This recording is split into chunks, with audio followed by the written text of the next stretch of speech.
andai saya Prabowo, saya akan berkalimat seperti ini.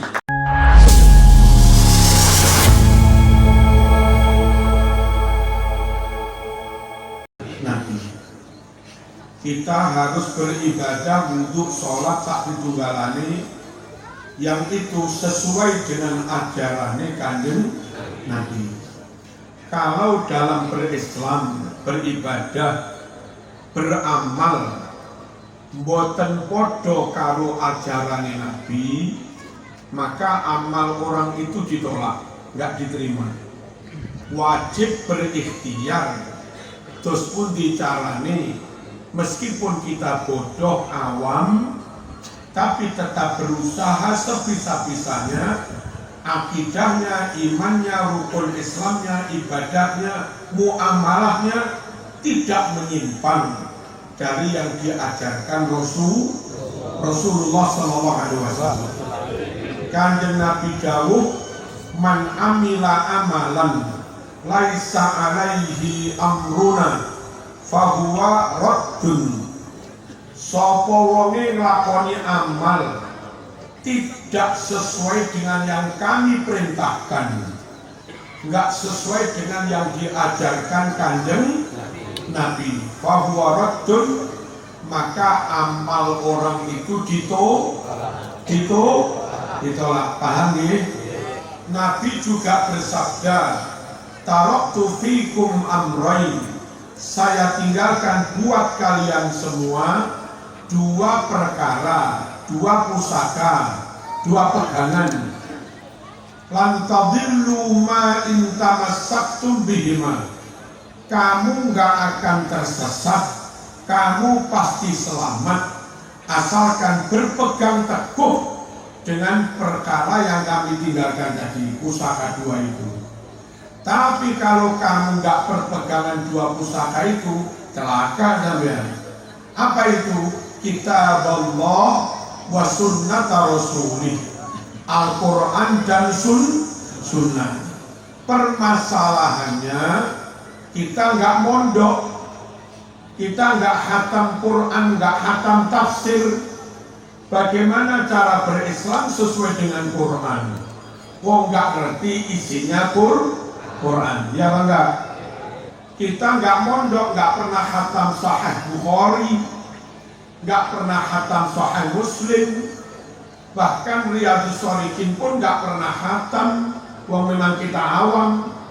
Bagaimana cara orang awam yang bodoh, nggak ngerti dalil, nggak ngerti kitab, tapi kepingin beragamanya sesuai dengan ajarannya Kanjeng Nabi. Allahumma shalli ala sayyidina Muhammad. Jalan yang paling praktis, cara yang paling mudah, derek kiai. Cara yang paling mudah bagi orang awam, nggak ngerti dalil, nggak ngerti Quran Sunnah, tapi kepingin sesuai dengan ajaran Rasulullah SAW. Terus pun di derek kiai, derek ulama, dan itu memang dijamin Kanjeng Nabi. Quran juga merintah, fas'alu ahla dzikri in kuntum la ta'lamun. Tanya kepada orang yang ahli ilmu sekaligus ahli zikir. Kalau orang ahli zikir tok nggak alim, itu bisa-bisa jadi tobit, jadi dukun. Halo. Kalau orang itu pintar tok, alim tok, tapi nggak tahajud, nggak zikir, nggak torikoan, nggak pakai hizib, pintar iya, tapi hatinya kosong, itu namanya sarjana agama. Yang namanya kiai itu pendekatannya kepada Allah, kerohaniannya, munajatnya, tahajudnya, tirakatnya luar biasa. Pintarnya juga luar biasa, ya ilmu ya zikir. Nah, menurut Quran bertanya itu kepada orang yang berilmu, yang ahli zikir, namanya kiai. Fas'alu ahla dzikri in kuntum la ta'lamun. Bertanyalah kamu kepada para kiai yang menguasai ilmu dan istiqomah di zikirnya. Jika kamu nggak ngerti, bodoh ditanya nggak mungkin. Bisa-bisa dalilnya salah, moco kitabnya juga salah. Pinter tapi nggak wedi Gusti Allah, nggak khosyah. Pinter tapi hatinya nggak sambung Allah, bisa jadi menjual fatwa, ya kan? Aku pesen iki fatwakan halal, engkau tak wae duit. Meskipun bisa dalil, nggak jamin fatwanya sesuai dengan Quran hadis, karena dia kepengin duit. Beda dengan kiai yang zikirnya pol, takutnya pada Allah, takwanya luar biasa. Dia ngalim ngerti dalil, dia ngalim ngerti rujukan kita, dan dia takut Allah nggak mungkin menyimpan.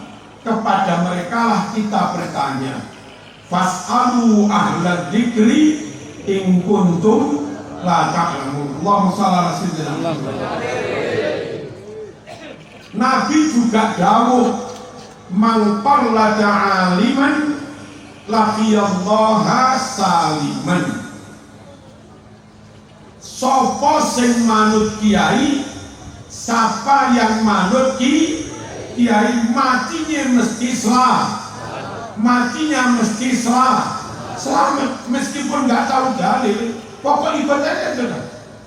Tapi jangan sembarangan ikut orang, ikut kiai. Lalu kalau Nabi sumbernya ilmu, Nabi gudangnya ilmu, kiailah yang mewarisi ilmu. Akrimul ulama, muliakan para ulama dengan cara mengikuti dawuhnya.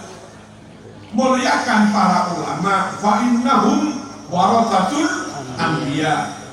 Ulama lah orang yang mewarisi ilmunya para nabi. Allahumma shalli ala sayyidina Muhammad.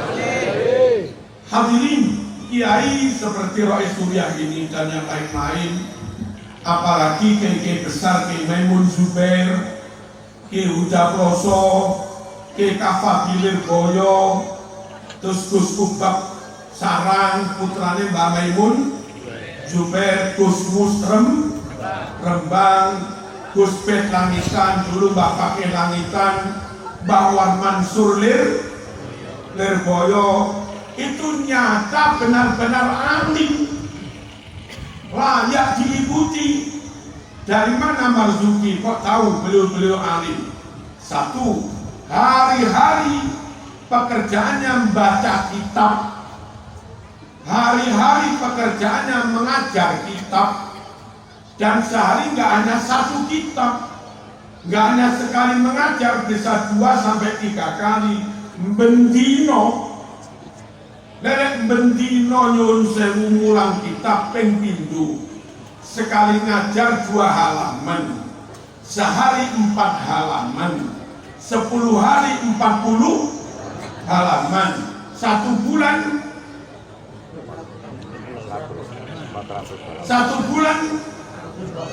120 halaman, nggih, 10 bulan 1200 halaman, nggih napa nggih? Terus kalau puluhan tahun,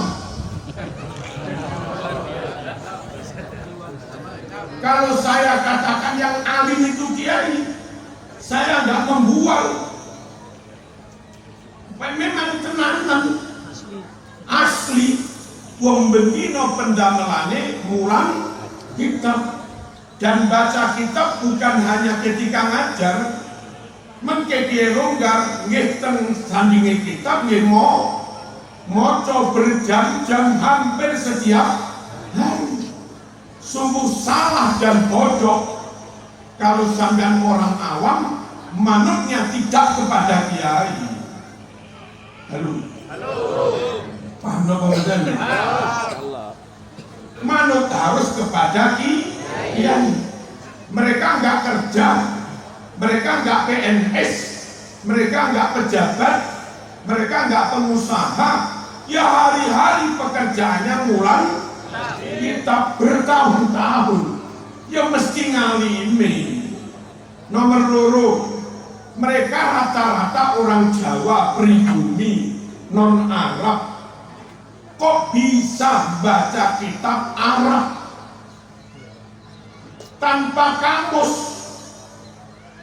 Ratusan kitab Arab, ada ratusan ribu kalimat Arab, semua ngerti maknanya.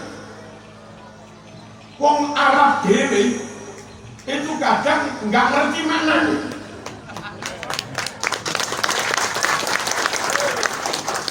Tapi kiai-kiai pribumi tanpa bantuan kamus ngerti maknanya. Pak desa ya Ki Hasbullah itu kalau hataman Sahih Bukhari 4 juz sebulan mesti selesai. Hataman kitab Ihya Ulumuddin 4 jilid sebulan mesti tuntas tanpa bantuan kamus, tanpa begini enggak. Nah, dia itu seperti itu. Nyata memang diberi ilham kalau Gusti Allah. Nyata memang diterangi hatinya oleh Gusti Allah. Bayangkan wong Jawa, mondok ning Jawa, sama sekali nggak pernah kuliah di Arab, lah kok bisa ngomong Arab nggak bisa. Tapi kalau baca kitab Arab, wes itu maunah, itu karomah. Allahumma shalli ala sayyidina.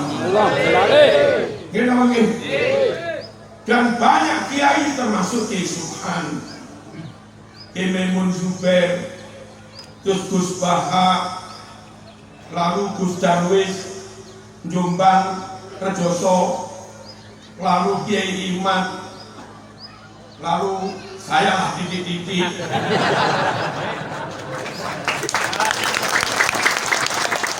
Wong Jawa asli, semenit pun nggak pernah mondok ning Arab, tapi iso ngarang kitab Arab. Dan kayak kitab yang kami karang itu dipakai sampai Maroko sana. Itu loh kiai.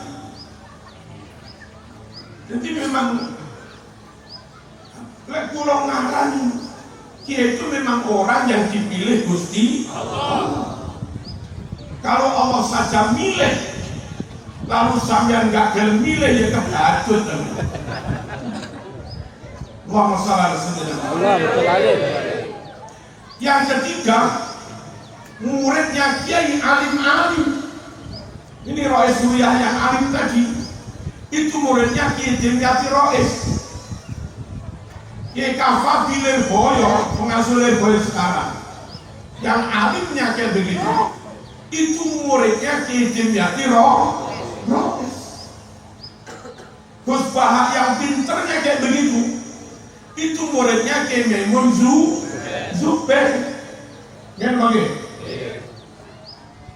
Gus yang pinternya luar biasa itu muridnya Kiai Bisri Mustafa. Kiai Subhan Makmun Brebes bisa ngarang kitab, pondoknya 7, santrinya 15.000 lebih, alim pol. Itu muridnya Kiai Dimyati Rois juga. Sekarang kalau muridnya saja kayak begitu, kira-kira kiainya alim apa enggak? Alim. Muridnya itu loh, dan kayak begitu, dan muridnya itu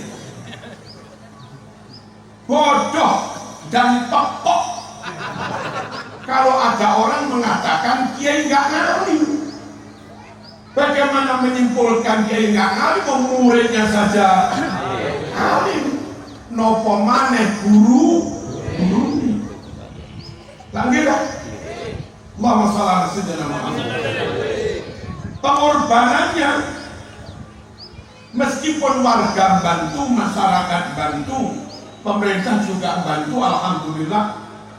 Tapi pengorbanan untuk jihad dakwah nggak ada yang mengarahkan kiai. Kecil-kecilan misalnya saya, itu tanah yang di depan rumah itu sampai ke sana ya pondok, masjid, madrasah itu sudah wakaf semua, sekitar 5.000 meter. Hari ini harganya per meter 10.000. Berarti dia itu berkorban tanah, nilainya berapa nih?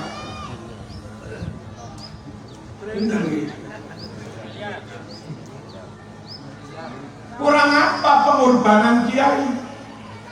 Itu kadang masih dituduh dodol ilmu, masih dituduh nyuwun sewu komersial. Andai kiai kayak Ki Subhan ceramah terus nanti diamplopi, terus Gus Kikim Tebu Ireng ceramah diamplopi, itu nggak ada apa-apanya dibanding tanggungan kiai setiap bulan.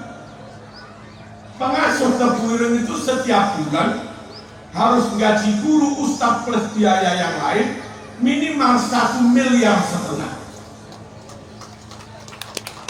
Itu loh pengorbanan kiai. Kalau ada menteri nyangoni 1 juta, saklemetan. Apa artinya 50 juta dibanding 1 miliar? Itu pun yang nggak setiap bulan kiai memberi apa? Menteri memberi. Tapi kadang orang awam itu omongannya sudah nggak karu-karuan. Suhu enak jadi dia. Kalau enak ente aja yang jadi dia. Sungguh kiai layak jadi panutan. Pengorbanannya luar biasa. Lirboyo itu ada sekitar 10 hektar. Sana per meter minimal 3.000 kali 100.000 meter 300 miliar ini. Itu harga tanahnya kok belum bangunan. Nanti juga masih mikir bayar tukang, masih mikir beli material. Ada sih masyarakat nyumbang 1-2. Tapi saya misalnya sekarang bangun masjid hampir 9 miliar. Ada orang bantu sedikit-sedikit. Tapi dari 9 miliar ini ya nggak sampai 1 miliar. Ayo ikut kiai, alimnya nyata, nggak? Alimnya terbukti, nggak hanya klaim, nyata alim. Mana bukti kiai alim? Baca kitab tanpa kamus. Mana bukti kiai alim? Muridnya saja alim. Mana bukti kiai alim? Nyuwun sewu bisa ngarang kitab Arab meskipun mereka pribumi. Komitmen perjuangannya tidak untuk ini. Lihat aja, bangun pondok miliaran pakai dana sendiri. Dan rata-rata kiai nggak mau buat proposal minta ke Pemda, kecuali Pemda memberi. Nah, kenapa dia harus jaga marwah? Ngemis itu nggak baik, kehilangan rai. Nggak ada kiai jamuan itu, nggak ada. Panggil malah dijangi iya.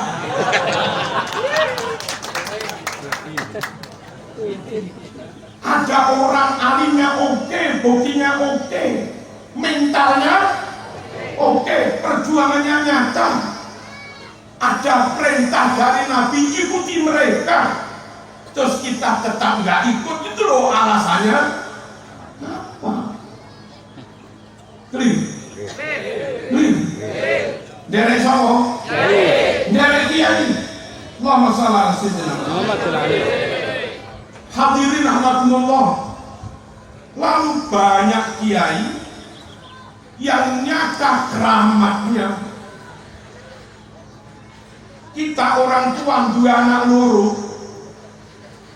loro diopeni dewi anak-anakan.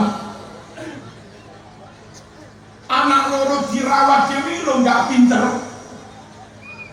Tapi Kiai Lirboyo 40.000 santri lebih hanya diasuh beberapa kiai itu alim semua. Keramat orang kok bisa menaklukkan hati ribuan santri dan manut semua. Ini memang diberi maunah oleh Gusti Allah. Keramat. Halo. Di lembaga lain manut karena dijanjikan jabatan. Di lembaga lain manut karena dijanjikan beasiswa. Di pondok itu bayar manut. Diajak tahajud ya bangun. Diajak istighosa ya jalan. Diajak ngaji kelas full. Dan di pondok itu karena seorang pondokan kiai baca, lalu santri yang ikut bisa 1.000, 2.000, itu menang semua, maknanya semua. Betapa wibawanya kiai. Nah, kita di SMP, di SMA, sekelas anak 30 itu rame. Nah di pondok bocah romeku, nggak ada yang berani bersuara. Betapa keramatnya di ya bang ya Allah masalah itu mesti teko Gusti. Itulah bentuk Allah mengangkat derajat ulama itu di situ, diberi wibawa, diberi kekeramatan, diberi mau. Yarfa'illahu alladhina amanu minkum walladina utul ilma darajat. Orang ahli iman dan ahli ibadah tapi nggak ngalim ya diangkat derajatnya tapi dikit aja. Tapi kalau iman ahli ibadah plus ulama bukan darajatan tapi darajat, diangkatnya berderajat-derajat. Panjenengan masuk TNI, masuk polisi, ijazah SMA, ya derajatnya sakmono. Tapi lah alumni Akpol, tapi lah alumni apa? Terima bilang apa? Akmil, ini mungkin derajatnya ya. Kenapa derajatnya tinggi? Bekal ilmunya beda. Itu loh ilmu. Nah ulama-ulama dimuliakan Al-Quran, diangkat derajatnya tinggi-tinggi. Kita yang gak memuliakan ulama, kita yang gak manut ulama, berarti bertentangan dengan perintah Quran. Clear. Allahumma shalli ala sayyidina Muhammad. Lalu lebih dari itu, kiai-kiai Jawa utamanya, meskipun hidup di zaman modern 1447 Hijriah, tapi yang dibaca itu kitab lawas, yang dibaca Majmu' Nawawi lawas, yang dibaca kitab Wahab lawas, yang dibaca kitab Sahih Bukhari Muslim lawas, yang dibaca kitab Muhadzab Lil Mawardi lawas. Kadang baca Al-Muwatta karangan Imam Malik yang umurnya sudah 1.300-an tahun, kitab Muwatta itu. Kenapa Kiai milih kitab kuning yang umurnya ribuan tahun, 1.000 tahun lagi? Untuk memastikan meskipun kita, anak kita, santri kita, umat kita hidup di zaman modern, tapi dengan baca kitab lawas, maka meskipun hidup di zaman modern, tetap dapat ilmu, yang ilmu itu jaraknya kali Nabi nggak jauh-jauh. Paham tak? Diajak ngaji Bukhari, Bukhari itu pengikutnya Imam Syafi'i. Diajak ngaji Sahih Muslim. Imam Muslim pengikutnya Imam Syafi'i. Imam Syafi'i murid dari Imam Waqi'. Imam Waqi' murid dari Hasan Basri. Hasan Basri murid dari Abdullah bin Mas'ud. Dia muridnya Kanjeng Nabi. Kiai itu top. Terus santri diajari kitab kuning. Dengan ngaji kitab kuning, maka santri yang hidup di zaman modern dapat ilmunya ulama salaf yang mereka dengan Nabi urut sanadnya bersambung, jaraknya nggak jauh-jauh. Imam Malik lahir sekitar 85 Hijriah. Nah kalau kita di pondok ngaji Muwatta, itu ngaji kitab yang ditulis oleh orang yang lainnya sebelum 100 Hijriah. Jaraknya sangat dekat dengan Rasulullah. Bejo banget. Kalau nggak di pondok, nanti ngaji kitab terjemahan. Terjemahnya belum tentu benar. Ekloknya belum tentu benar. Kalau nggak di pondok, nanti ngaji terjemahnya menurut versi penterjemah. Kadang Ustadz Muhammadiyah, Ustadz NU, podo-podo menterjemah, hasilnya beda. Lek ngaji teng pondok langsung pakai kitab Arabnya, pakai sumber asli. Itu loh harus manut iya. Sakit dipahami ya? Allahumma shalli ala sayyidina Muhammad. Ilmunya lebih orisinil, dan dengan ngaji kitab kuning dipastikan ilmu dari pondok, ilmu dari kiai, ilmu yang bersanad bersambung sampai Kanjeng Nabi. Nah, satu kata yang akan saya katakan, dengan adanya ngaji kitab kuning, ilmunya bersambung sampai Nabi, maka kalau ilmu itu kita amalkan, kita mengamalkan ajarannya Kanjeng Nabi. Kalau ngaji ke barat, bahkan ngaji ke Saudi, kitabnya kitab putih, ya hadis Bukhari tapi sudah diedit. Dan saya tahu, saya punya kitab. Yang ngaji kitab Arab tapi sudah diedit. Khawatir kita kalau nggak di pondok, nggak manut kiai, manut yang lain, tidak ngaji kitab modern. Jangan-jangan kitab modern itu kitab baru, bukan kitab lawas, ditulis oleh musonef, yang musonefnya nggak bersambung sanad sampai Kanjeng Nabi. Kalau sampai kita, anak kita dapat ilmu yang nggak bersambung sanad sampai Nabi, pertanyaannya, kalau ilmu itu diamalkan, itu mengamalkan ajarannya Nabi apa mengamalkan ajarannya si pengarang itu? Bahaya. Halo? Boleh ngelakoni fatwanya pengarang, tapi pengarang yang pastikan dia bersanad sampai Rasulullah, termasuk harus kitab kuning tadi gitu loh. Padahal nggak betul nih. Makanya kalau nggak mengamalkan perintah Nabi, tolak. Termasuk yang dikhawatirkan tidak mengamalkan perintah Nabi, yo ngaji tapi tidak kepada kiai salaf, yo ngaji tapi tidak dengan kitab kuning. Khawatirnya yang difatwakan itu fatwa ngarang-ngarang dewe, dan khawatir si pengarangnya nggak punya sanad bersambung sampai Rasulullah SAW. Pulau ketika hataman Sahih Muslim, Sahih Bukhari dan yang lain-lain, Mbah Yai Pak di saya namanya Ki Hasbullah itu membaca sanad dulu. Saya ngaji kitab ini dari Ki Hamid Pasuruan, Ki Hamid dari Ki Wahab bla bla bla bla bla bla bla sampai Imam Bukhari, baru ngajinya dimulai. Lahul Fatihah baru Begitu juga ngaji Sahih Muslim.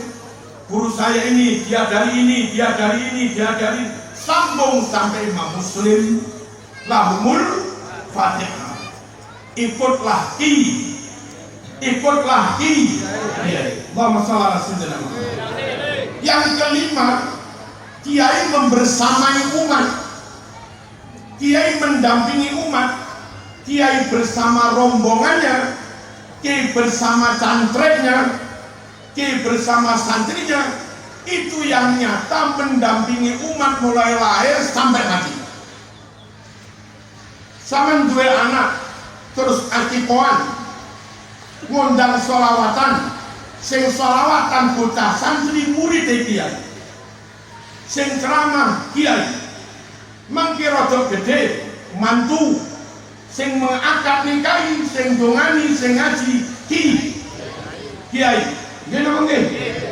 Hari-hari sholat sing imami, Jumatan sing khutbah kiai atau alumninya kiai. Nggih. Nggih.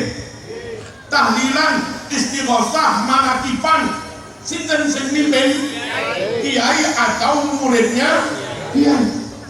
Lalu sedo sing takziah, sing imami jenazah kiai atau muridnya kiai. Sing nalkin kiai atau muridnya kiai. Nang gitu? Nyoto lho niki. Nyoto. Nah, konco-konco sok beralih kepada orang lain.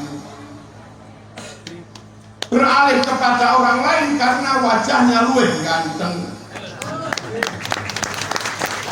Wajahnya luwih bangil.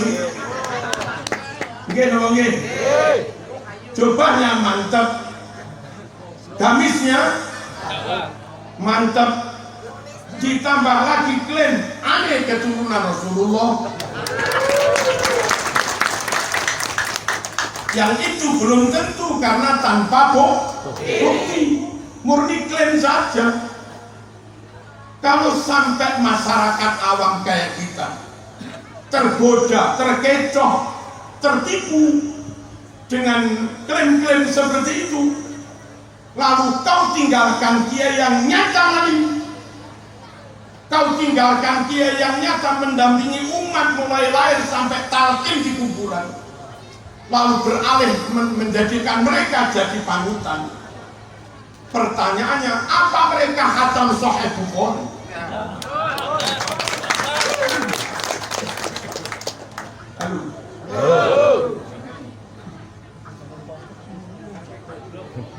Apa mereka dijamin fatwanya sesuai dengan Nabi?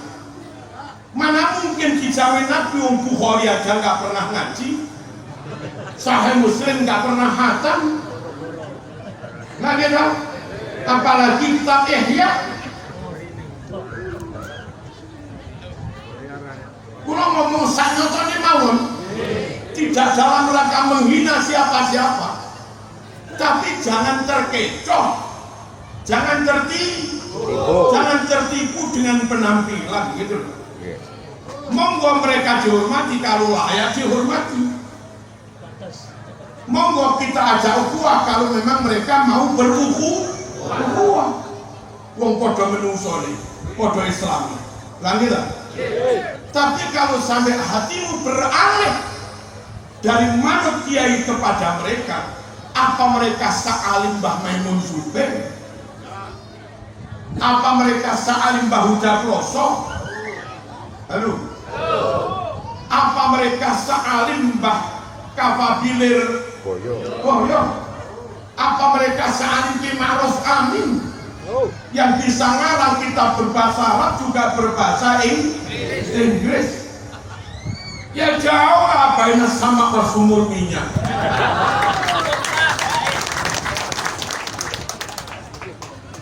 Amin. Allahumma shalli ala sayyidina Muhammad. Pertama, alimnya belum tentu. Yang kedua yang saya tahu, yang tak kira dulu itu alim, ternyata kacau ekornya.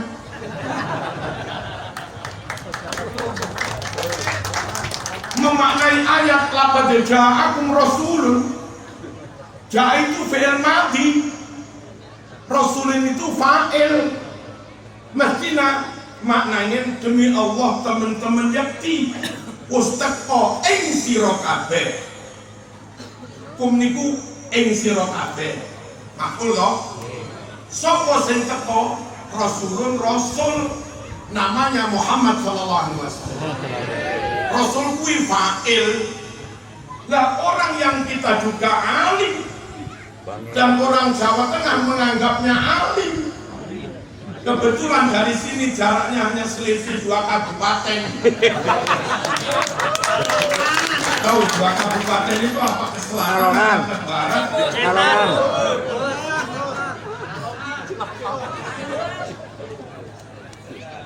itulah yang dulu jadi panutan, diilu-ilukan, dikira alim, ternyata memaknai saja salah. Dia memaknai teman-teman harus nekake ingsun. Ingsun endi? Itu pula fa'il itu endi? Lalu hadis ini sangat populer.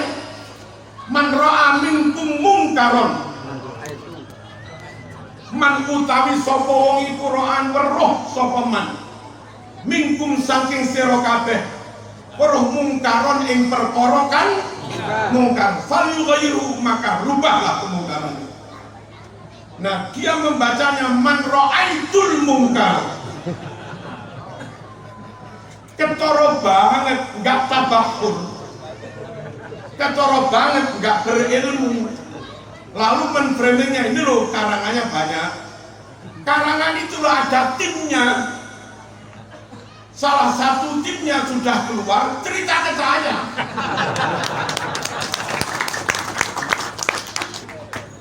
Bukan karangan dia sendiri. Halo. Kecuali kalau benar-benar di depan umum, tahu-tahu ini apa Fathul Mu'in langsung baca dan lancar, baru kita percaya. Kalau ini setumpu ini karangan saya, belum tentu. Bisa-bisa yang nulis timnya.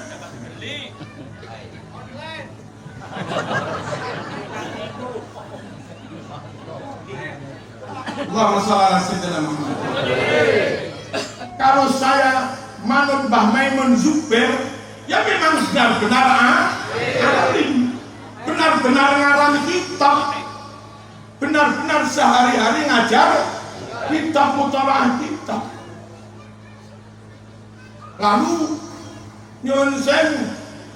Nah, tapi katanya mereka keturunan Rasulullah. Nabi itu Mekah, mereka berasal dari Yaman, beda bangsa. Nabi itu sukunya Quraisy, mereka ada yang sukunya Al-Habsyi, ada yang sukunya Al-Qahtani, ada yang sukunya At-Tamimi, ada yang sukunya Al-Hadrami. Orang dengan Nabi beda suku, beda bangsa. Nabi marganya Al-Hashimi, Bani Hashim. Mereka ada yang marganya Al-Idrus, Al-Attas, Al-Katiri, dan yang lain-lain. Bagaimana cara membuat masuk akal? Orang meskipun berbangsa beda, bersuku beda, bermarga beda, tapi keturunannya.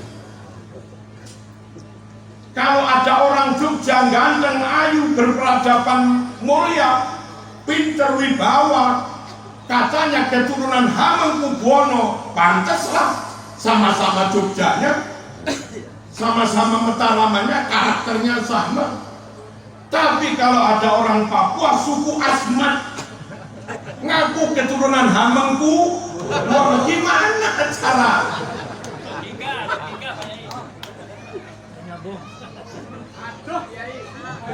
Jauh sekali. Kalau ada orang Mekah, ganteng, alim, amanah, akhlaknya mulia, kayak Syed Maliki, Nabi Mekah, beliau Mekah sama. Nabi sukunya Quraisy, Syed Maliki juga sukunya Quraisy sama. Nabi marganya Al-Hashimi, Said Maliki juga Bani Hashim. Sama, karakternya juga mirip-mirip. Nah kayak Said Maliki itu loh. Kalau saya dikatakan Marzuki, Said Maliki keturunan Nabi, yes. Tapi kalau orang Yaman wajahnya jauh. Nabi sabar dia ngamuan.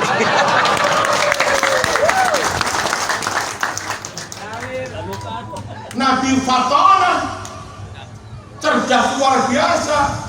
Dia rojo bodoh, rope salah. Halo. Halo. Nabi Nyuwun Sewu memberi terus. Dia sukanya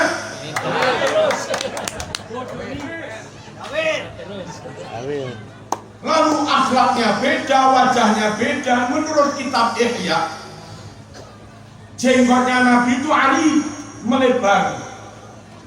Itu jenggotnya nyeprit panjang. Fisik nggak dukung, suku beda, marga juga beda, sifat karakter beda. Nah kami disuruh meyakini mereka keturunan Nabi. Sampai-sampai disuruh meyakini satu dari kami yang paling bodoh, paling ahli maksiat, paling bahlul, itu lebih mulia daripada 70 kiai. Ya sepurone lah. Sopo dari kalanganmu sing ngumpuli Mbah Maimun Zubair gini. Sopo dari golonganmu yang ngumpuli Mbah Uja Ploso, Mbah Warlir Boyo, ayo kene endi? Endi? Niki masyarakat lek boten kula tegesi gampang tertarik, gampang latah, lalu mereka lebih kau mahabbai daripada kiai, mereka lebih kau muliakan daripada kiai, mereka lebih kau percaya, lebih kau ikuti daripada kiai. Kalau itu yang terjadi, maka zaman sudah meninggalkan ulama, dan itu bahaya. Sayati ala ummati zaman yafirru fihi nasu minal ulama wal fuqaha. Kelak akan ada zaman orang awam yang harusnya ikut ulama malah menjauh dari ulama. Fayabtalihimullah bitalati baliyat. Gara-gara menjauh dari ulama, Allah memberi 3 musibah. Musibah pertama, ya Allahul barakah min kasbihim. Kerjanya enggak barokah. Ya hari ini banyak orang-orang dulu swasta ngajar MI gajinya 300, tapi keluarganya sakinah, anaknya mondok, akhlaknya baik, ibadahnya tertib, keluarganya utuh. Sekarang lulus sertifikasi, tambah rezekinya. Sekarang lulus P3K, tambah rezekinya. PNS-nya banyak, tapi data di pengadilan agama sing pegatan juga semakin banyak. Tidak semakin barokah. Penyebabnya yang nggak manut di jauh dari kiai, jauh dari kiai karena sana tampilnya lebih keren. Kita itu juga kadang pengen protes juga. Gus Bah yang alimnya kayak begitu, itu begini kok ya. Mbok iyalah sesekali Gus Bah coba gitu ya. Gus Dur yang alimnya kayak begitu. Kadang hanya pakai lengan pendek, kadang benih ini.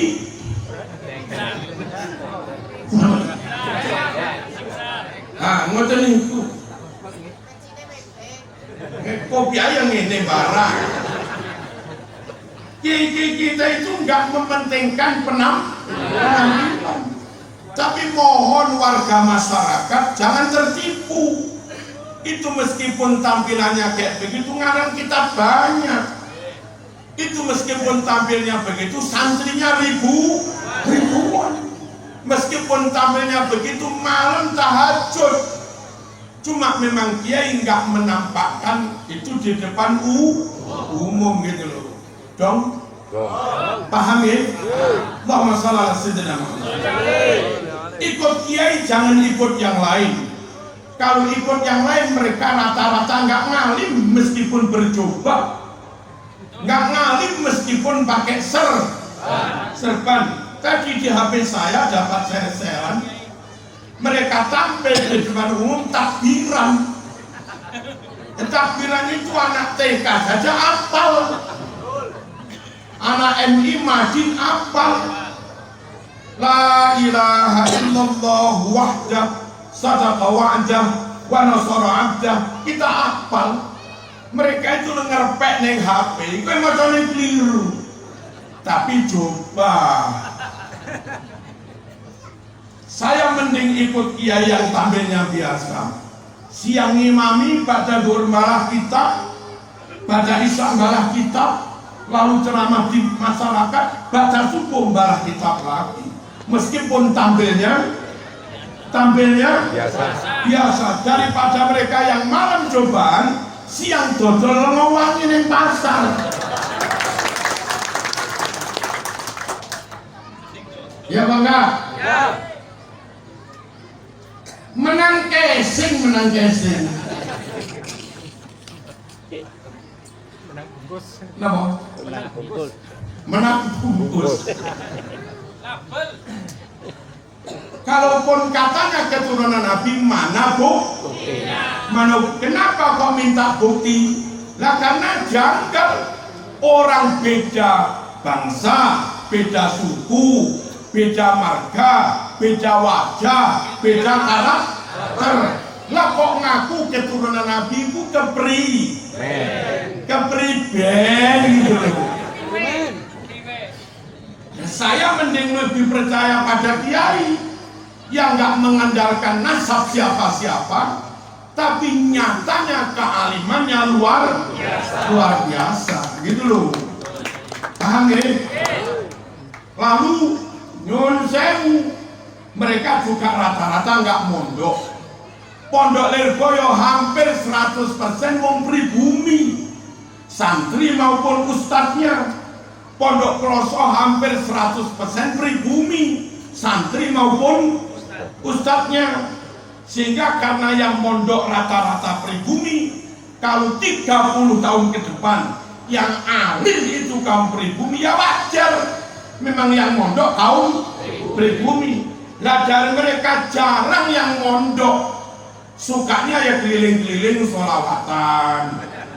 Sukanya terus nyun sewu, sholawatannya pun berbayar. Berkah tanpa ilmu, berkah sekondi.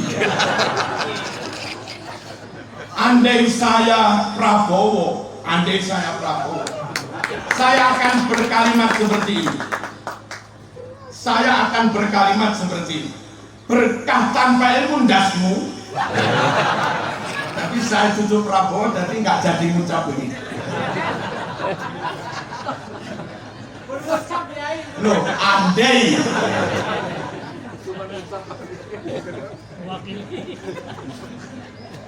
Allahumma shalli ala sayyidina Muhammad.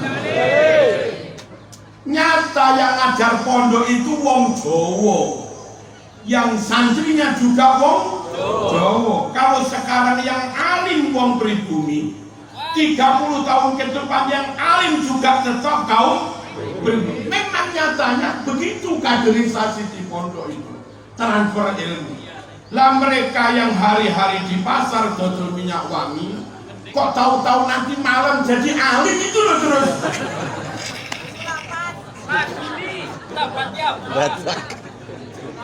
Terus keberi ben gitu. Halo? Manut kiai ya? Manut kiai mawon. Terus kiai itu sama-sama pribuminya, sama-sama Jawanya, ngomong umat dengan rasa. Dia tahu kalimat ini menyinggung, hindari.